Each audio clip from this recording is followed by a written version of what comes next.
आज हम कक्षा 8वीं में विज्ञान से घर्षण पाठ से एक एक्टिविटी करेंगे जिसमें स्थैतिक घर्षण और लोटनिक घर्षण के अंतर को बताया गया है। दो पृष्ठों के बीच अनियमितताओं के अंतःबंधन के कारण घर्षण होता है। किसी रुकी हुई वस्तु को विराम से गति अवस्था में लाने की स्थिति में घर्षण पर पार पाने के लिए वस्तु पर जो बल लगता है वो स्थैतिक घर्षण कहलाता है। इस एक्टिविटी के लिए हमने गत्ते का एक डिब्बे का ढक्कन लिया, कुछ पेंसिल्स ली, एक गुब्बारा लिया और इस गत्ते के डिब्बे के साइड में एक छेद करके हमने गुब्बारे का अगला हिस्सा इसमें डाल दिया। अब मैं इस गुब्बारे को फुलाऊंगी।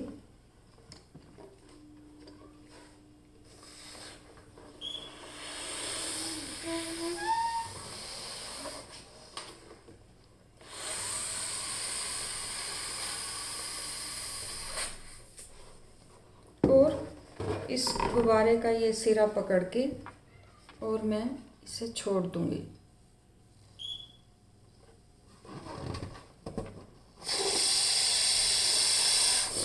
हमने देखा कि डिब्बे में कोई हलचल नहीं हुई, ये विराम अवस्था से विराम अवस्था में ही रहा। अब इसी एक्टिविटी को हम दोबारा से करेंगे। अब मैं यहाँ कुछ पेंसिल्स रख दूँगी।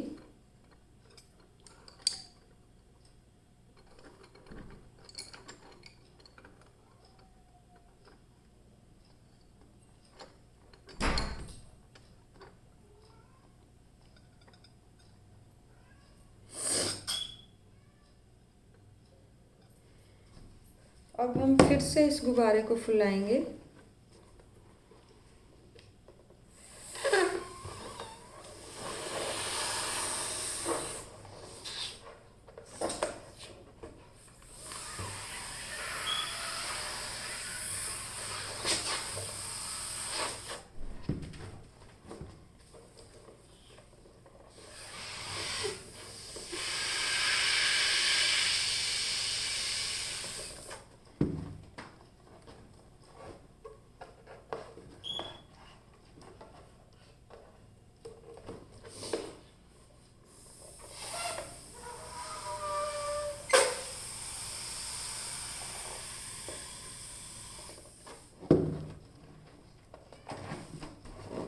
इसका अगला सिरा पकड़ के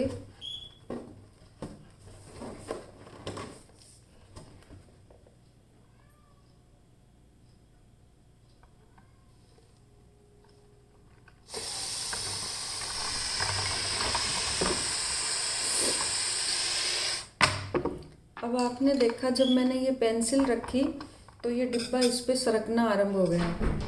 इसकी सतह और ये पेंसिल्स रखने की वजह से बहुत ही कम पृष्ठ इसके संपर्क में आए और ये इसके ऊपर लुढ़कने लगा।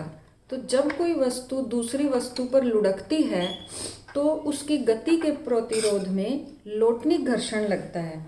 इसीलिए जब किसी भारी सामान को हमें एक स्थान से दूसरे स्थान पर ले जाना हो तब हम उसमें पहिए या रोलर का इस्तेमाल करते हैं और हमें भारी सामान को ले जाना आसान होता है। तो इस अवस्था में जो घर्षण लगा, लोटनिक घर्षण, वो कम था और स्थैतिक घर्षण अधिक था। तो इस एक्टिविटी के माध्यम से हमने ये सीखने का प्रयास किया कि लोटनिक घर्षण स्थैतिक घर्षण से कम होता है।